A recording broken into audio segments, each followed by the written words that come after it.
Sometime around 1911, a Chicago psychiatrist named William Sadler was called to examine a neighbor's husband who could not be woken.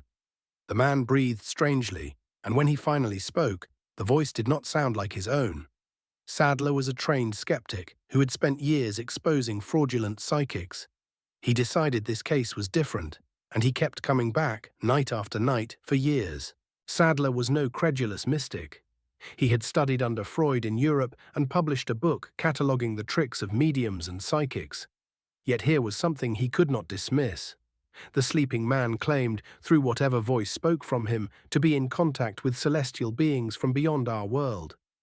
Sadler spent 18 years studying him before drawing any conclusions. Who was the sleeping man? Nobody outside a small inner circle ever knew. Sadler referred to him only as the sleeping subject. Everyone who knew his identity reportedly took a vow of silence, and that person is now dead.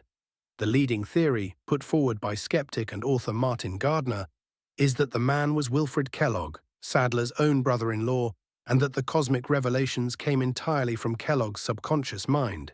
Over roughly a decade, a group gathered regularly at Sadler's home to hear the papers read aloud in typed manuscript form.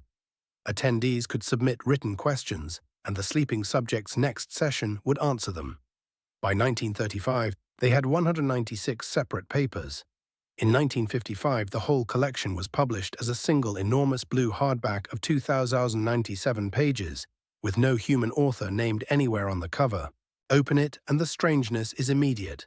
Earth is called Urantia, a minor planet inside a local universe called Nebadon, itself one of 7 super-universes orbiting a place called Paradise.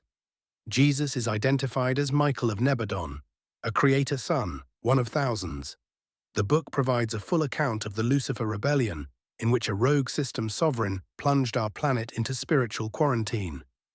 Adam and Eve appear as well, and they failed their assigned mission. The book blends Christianity, science, and a celestial bureaucracy, so elaborate it reads, in one critic's words, like Flash Gordon meets the Book of Mormon. Its discussions of cosmology and anthropology are genuinely erudite, which makes the errors harder to spot. A stylometric analysis, using the same methods applied to the Federalist Papers, found evidence of at least 9 distinct writing styles embedded in the text. In 1991, a woman named Kristen Mahera began distributing a digital index of the book freely on floppy disk. The Urantia Foundation sued her for copyright infringement. Her defense was striking. Since the text was authored by celestial beings, she argued no human could hold the copyright. Courts eventually sided with her reasoning.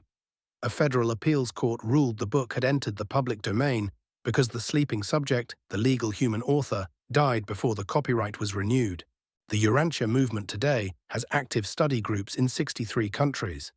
There is no central church, no charismatic leader, no mandatory tithing. Members gather in living rooms, read the papers together, and debate what it all means. Whatever was actually happening in that Chicago bedroom more than a century ago, the movement it produced is still very much awake.